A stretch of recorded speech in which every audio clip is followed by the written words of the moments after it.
It's an everyday thing. It's an everyday thing. It's an everyday thing when you let your nuts hang. In the criminal justice system, sexually-based offenses are considered especially heinous. In New York City, the dedicated detectives who investigate these vicious felonies are members of an elite squad known as the Special Victims Unit. These are their stories.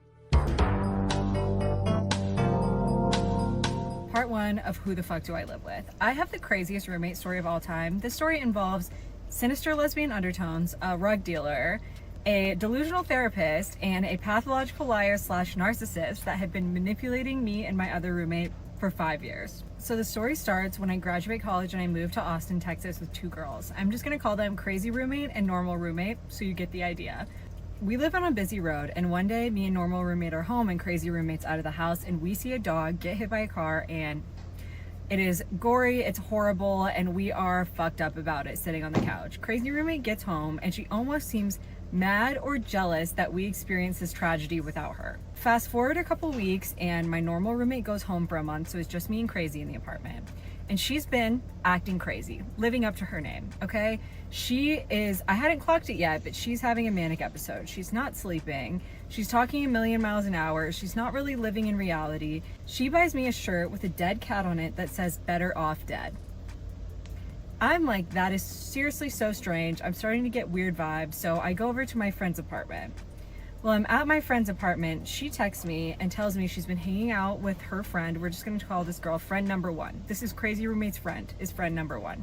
Her and friend number 1 were out and about, and they walk into the apartment and the windows are open and they hear a car crash outside, and they go and look, and a car has hit a man walking across the street and I text friend number 1 asking if she's all right because what they've seen is horrible. She informs me that none of this ever happened and she doesn't know what I'm talking about. So now I know that this car crash never happened, and I have to go home and face crazy roommate and think about what to say.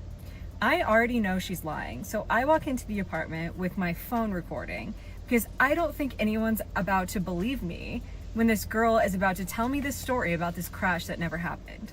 So I sit down next to her and she tells me about this crash in excruciating, gory detail to the point where she is crying and shaking and she has goosebumps all over her body. I am so confused. I walk out of the apartment and I text the friend she said she was with. I text my neighbors and I check the police reports and I check with my building, and I know that she is lying to me and that this crash never happened. So I wake up the next morning and my roommate is still saying things like, I know you saw a dog get hit by a car a couple weeks ago, but this was like a human being. I haven't slept at all. I keep dreaming of seeing this man in the street and all of this stuff. So I text friend number 1 and I'm like, something's wrong. We need to call this girl's mom. So I go over to friend number 1's house, and together we look at our texts from crazy roommate and figure out that she has not slept in 3 days. 3 days. She had been texting us separately at all hours of the night saying she wasn't sleeping, blah, blah, blah. So people will often ask me if I ever knew anything was wrong with this girl before any of this happened. And the answer is yes. This girl was always really neurotic, really emotionally unstable, but as long as I had known her and as long as my other roommate had known her, so 5 years, this girl's mom had been battling stage 4 terminal breast cancer. She had gotten a mastectomy, she had been in and out of treatment centers in Arizona, was going through chemotherapy, and this was something that my crazy roommate spoke about daily. She talked about it to her sorority of over 200 women. My normal roommate would go to church and pray with her. She would often cry about this. She would often ask us to stay home with her. This was something she talked about every day for 5 years. So when I call her mom on the phone, I tell her about the crash, that we're afraid that crazy roommate is having delusions or hallucinations and she hasn't slept and something is wrong. Her mom says to me, oh my God, what do you think is causing this? Like, has anything changed? What's going on? I say something along the lines of, I'm sure she worries about you and your health, and living away from Colorado, where we're all from, is probably really hard for her. Her mom says, what are you talking about? What are you talking about? And I'm like, you know, the cancer. And her mom's like, what do you mean?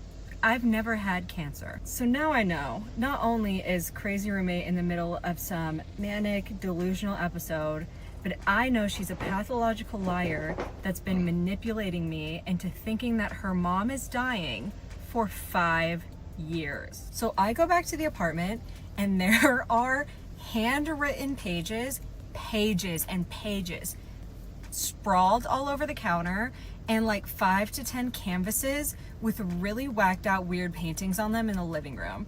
So I managed to read some of the handwritten pages that are on the counter, and it's all about serial killers, controlling women, manipulating the human mind. Just like the sickest, weirdest shit you can think of is on these pages. Keep in mind that I think no one's gonna believe me about how insane this girl is acting, so I am pressing record on my phone and setting my phone between us while she's talking to me. And if you want to know what anxiety is like, just secretly record a crazy person. I promise you, it is the freakiest thing you will ever experience in your life. She's saying things to me like she feels in a time warp or an energy warp. She's afraid of herself. She hasn't slept. She feels like she's running on fumes and she doesn't know what she's gonna do to herself. I've already called her mom at this point, so I think that her parents are gonna get on a flight and get to Austin to deal with their crazy ass daughter. They don't. So I'm sending her mom these recordings of her saying these things, being like, she's out of her mind. Will you please get to Austin and help me? Her parents are like, we're gonna contact her therapist so her therapist can advise us on what to do. This therapist is convinced that this girl is suffering from an eating disorder. Okay, I'm not one to tell people they're faking their disorders, but I've lived with this girl and known her, and she does not have an eating disorder. She is crazy. She definitely has some disorder, but they need to come up with a new DSM to diagnose this girl. Like, God knows what's going on. I'm like, okay, whatever, contact the therapist. Meanwhile, I'm starting to be afraid for my life. I have everything that could be used as hidden in my room. And this girl thinks that a thunderstorm outside is talking to her. I don't sleep for an entire night because I can hear her outside in the living room pacing around all night. So the next day I get up, I call her mom. I am bawling, crying so hard, saying, please, please, please come to Austin. I am so freaked out. Please come to Austin. I'm afraid she's gonna hurt herself. Please come to Austin. And her parents gaslight me and they're like, sweetie, we know you haven't slept too. Like, we're gonna try and figure out what to do. Meanwhile, crazy roommate invites the rug dealer over. Meanwhile, I am begging her parents for help and I am telling them, you better not tell her that I've been in contact with you while I am alone with her because I am afraid of her. And the second she finds out that I know that her whole life is a lie and I'm the only one who knows and I've contacted her parents, I am really, really afraid what she's gonna do to me or to herself. So, all of a sudden she gets an email from her therapist asking her to sign a consent form so her parents can talk to her therapist. As expected, she freaks out. She goes into her room and I give the rug dealer the quickest rundown I possibly can on what's happening and tell him that he cannot leave and he needs to get ready to call 911. So her parents get on the phone with her and tell her everything that I explicitly asked them not to, and we hear her in her room screaming, I'm gonna myself. Screaming it. I'm like, perfect, exactly what I fucking knew was gonna happen if you guys told her this shit. So I tell Mr. Rug Dealer to go outside the apartment and literally wait with 911 on the phone. Finally, I talk crazy roommate down. I literally walk into her room and she's like rocking back and forth in the closet. She's like convinced fire alarms are going off when they're not.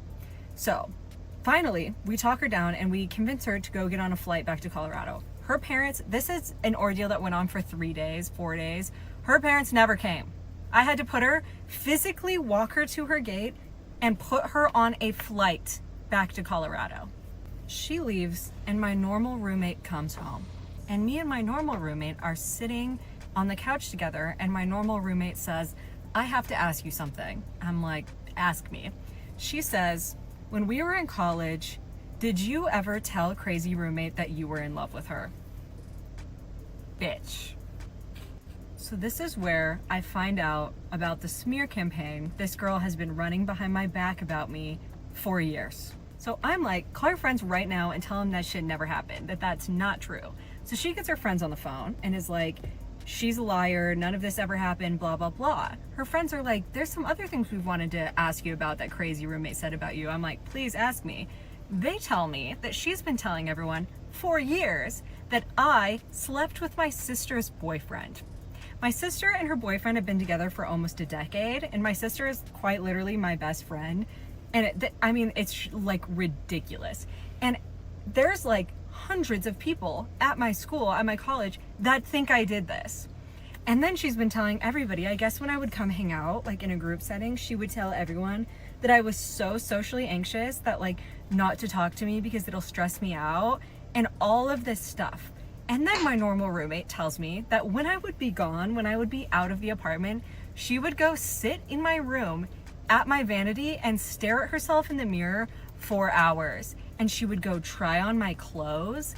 And once we get her out of the house, we look in her room and she had stolen like 10 of my lip glosses, chapsticks, and lipsticks. What the fuck? My mind is like right now. Because not only has this girl been manipulating me into doing things for her because I thought her mom was dying, she also has been telling everyone what a horrible person I am with these made up stories behind my back that I didn't know about for years. So this is our first apartment out of college, so all our parents are guarantors on this lease. So we text Crazy Roommate's parents and we're like, we need you guys to sign on to break this lease. And they're like, we don't want to tell her that. Will you guys tell her that? And we're like, we're not telling her anything unless there is like an adult present because she's insane. And so they're like, will you guys get on a call with her and her therapist?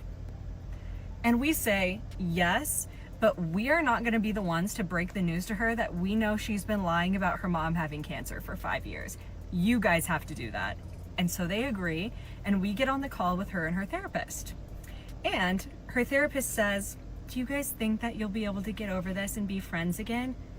Me and my normal roommate are like, fuck no, baby. Like, fuck no. Fuck no. And my normal roommate says on the call, I won't ever be able to get over the fact that you've been lying to me about your mom having cancer for 5 years. Guess what Crazy Roommate's parents didn't tell her we knew?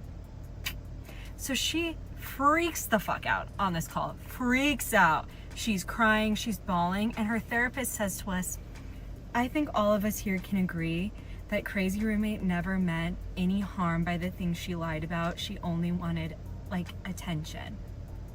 Mind you, this girl had told everyone that I slept with my sister's boyfriend for years. So we get off the call, and her parents eventually text us and say, we bought her a flight to come back to Austin to live with you guys on this date. And it was like a week later. Me and normal roommate are like, there is not tomorrow, not next week, not in a decade, is there any possible scenario where I'm in the room with this girl and it's a peaceful situation? Like, my hate for this girl runs through my body. Like, still to this day, this happened years ago, and if I saw her in public, it would not be peaceful. I would have something to say at the very least. So eventually they agreed to break the lease and ask us if we can go through and kind of get her stuff together.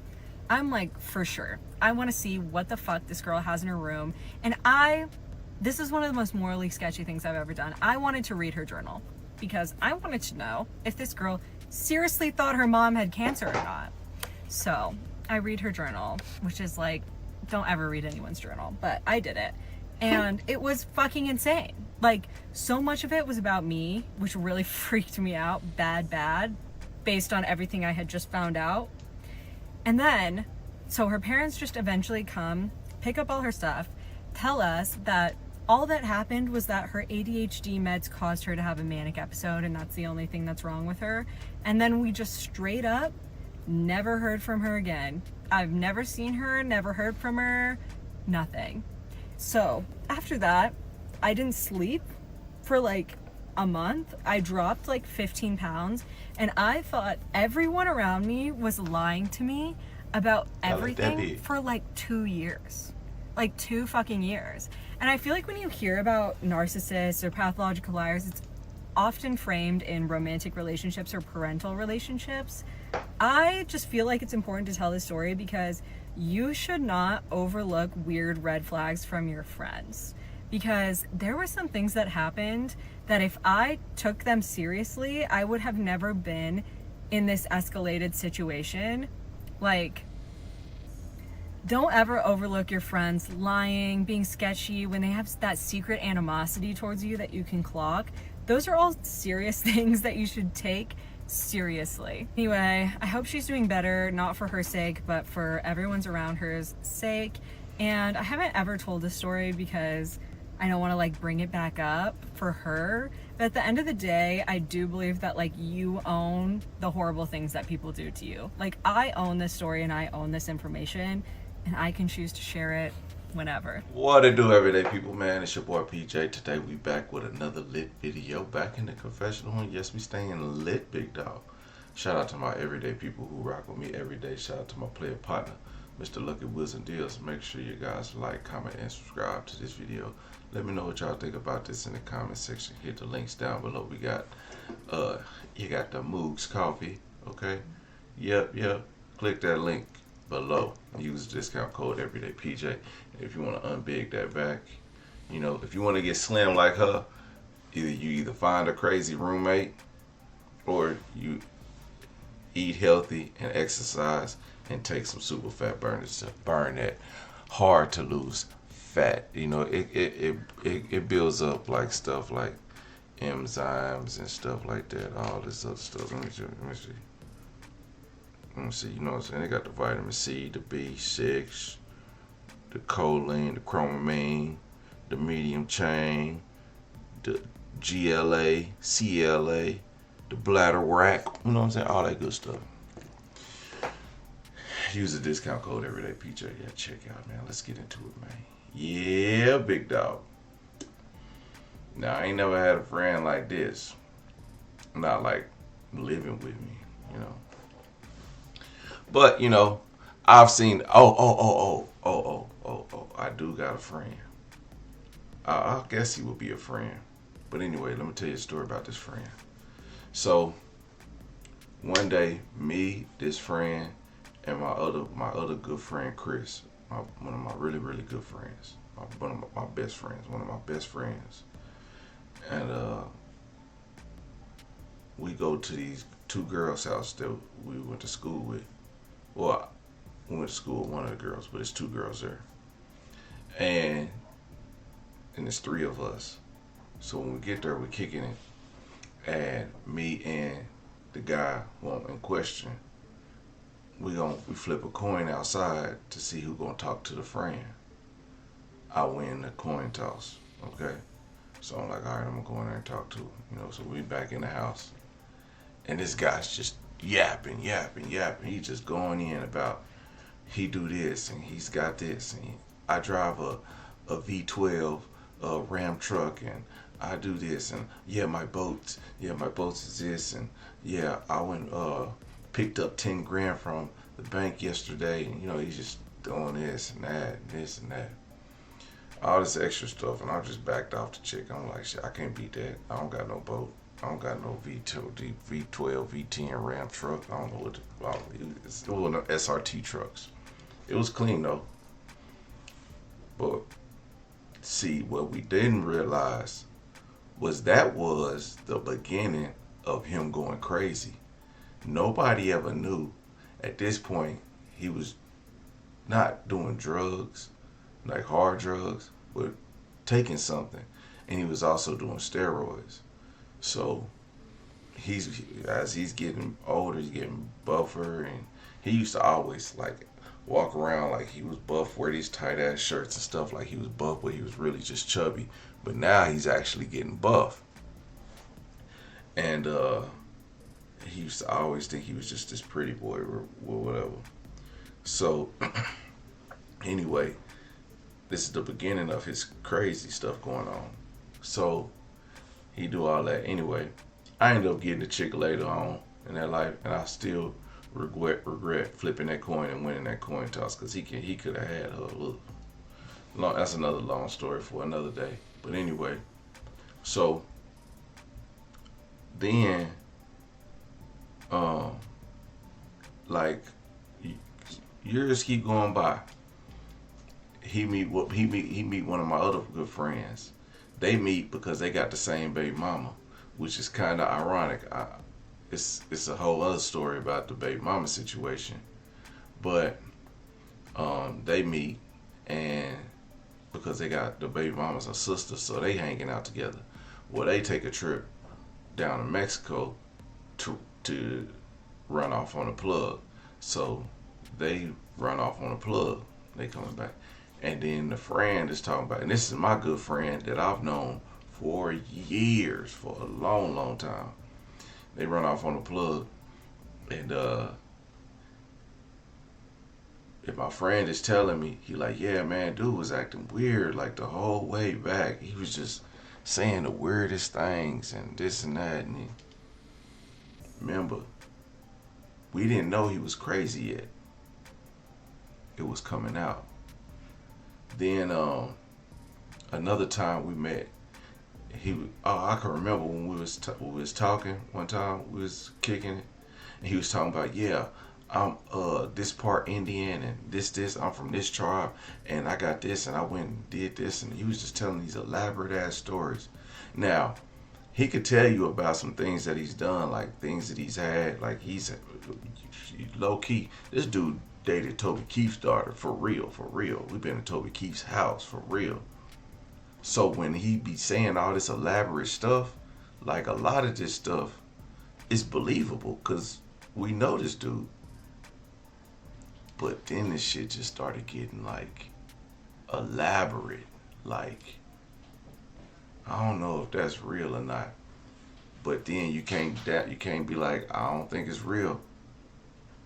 And then he'll just go on and on. And he'll be like, yeah, I'm part black. I found out because it isn't. Then he'll say, yeah. I mean, he'll be just lying, and telling all these weird ass lies. And then it started coming out that he was going crazy. Now it's like people was talking, this person speaking to this person. Now he's running down the street naked, crazy. You know what I'm saying? Like this is graduated from 1 year where he was fine. Then remember the night when we flipped the coin, I was like, bro, it's weird. Then a year later, bro is out of his mind, in the crazy house mind. Like he ran away from the crazy house. Crazy, right? So then I see him again, and mind you, after the crazy house, he's off the drugs. He's off the steroids. He lost all the muscle, and he getting little again. But he's still like, his mind ain't there. So he'll say stuff, and then he'll kind of catch himself, and he'll be like he about to lie, but then he'll just figure out like, why am I lying to these people? Like, these are my friends. And so I didn't really care, because I knew he was crazy. But he'd be like, he'll just try to reassure you, try to get reassurance that you still cool with him, even though we know he crazy. And I'd be like, bro, you still cool. He wasn't crazy like he was gonna try to hurt us, because I would have whooped his ass. But I'm just saying, he wasn't that crazy. He wasn't that crazy, okay? He was just, something was wrong with him. And then when shit hit the fan, like we all knew, we couldn't diagnose him, but we knew something was going on. And we was young. I think I was maybe 23, 24, when all this stuff started going on. But mind you, we known each other I've known him since I was like 17. And, but his parents are rich. So seeing him in a nice car and living a nice life, when he was dating Toby Keith's daughter like that, it was crazy. So when he was telling us these real elaborate stories, like when he first told us about him running off from the people in Mexico, I was like, is that a real true story? But then my boy came back and told us about the whole trip. So I was like, okay, that wasn't a lie. But then he was like, but he said bro was acting weird. And even the Mexicans was like, yo, is he okay? I don't know if I want to give my stuff to him, but that's the thing. He was hitting all the Mexican cartels. He was hitting them all. I don't know how this dude got these contacts, but he was hitting licks. So, and he was crazy. He was ass batshit crazy. And yeah, he was going through some things, and you know, it was steroids. So I be telling people, man, yeah, you put stuff in your body, you don't know how it's gonna react to your brain. It don't. Sometimes it react to your body different, but that time it reacted to his brain different and sent that man in a spiral. So the stuff that he could have did just on a normal basis, he was doing like he was saying some outlandish stuff, and I guess he was like talking some of the stuff out like literally. I know this dude was crazy.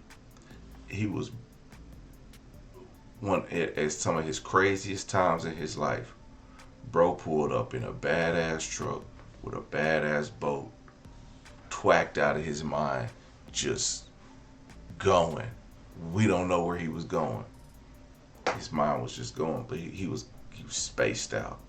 He was spaced out. And then he was like, y'all want to go to the lake? I was like, nah, I'm cool, dog. I ain't getting on no lake with you. I didn't say that directly to him, but I told Chris, I said, bro, I ain't getting in that boat. And anyway, he left that boat at our house. And remember, mind you, we stayed in the freaking hood, right? This is badass boat in our driveway in this badass truck. Boy, the police was over there so fast. One day, the truck was just sitting there, and the truck was pulled up under our carport, and the boat was pulled all the way up to the carport, and that's so we could at least pull up in our driveway. We didn't have it in the street, and the police came by, checked out the plates and everything. Nothing came back stolen. Well, what the hell y'all doing there? We got a call that there might be some stolen property over here. It was like, haters. It wasn't stolen though. That's crazy. I don't know where this dude got this boat, but he was just coming up with money. Like the stuff that he was doing, that he did in his life, you wouldn't be like, it's not out of the norm for him to tell an elaborate ass story. But dude he was telling all these stories when he was out of his mind. And he wasn't no millionaire. I don't know where this fool was getting money from. I think his dad was just breaking him off or something. I don't even know if India, where he got Native American blood, and if he was getting money from that. I don't know if that was true, but it could be. I don't know. But whatever the case may be, he was coming across some money, but he was also robbing a lot of people too, robbing a lot of cartels. I ain't talking about no 10, 15. I'm talking about vans full, you know? So I wouldn't be surprised if he ever ended up in a ditch in Arizona, but he didn't. I don't know where he is now, but hopefully, I'm pretty sure his mind is back out there again. Anyway, because he never like fully recovered. He was still always just like kind of out there. So, you know, that's just my dealings with crazy people, and you know, that's all it is. I mean, you don't know what they be on. About her story, like, it is what it is. Crazy story. Sorry you had to deal with that, ma'am.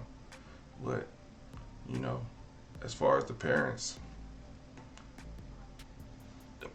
they knew the whole time. They just didn't give a damn about their daughter.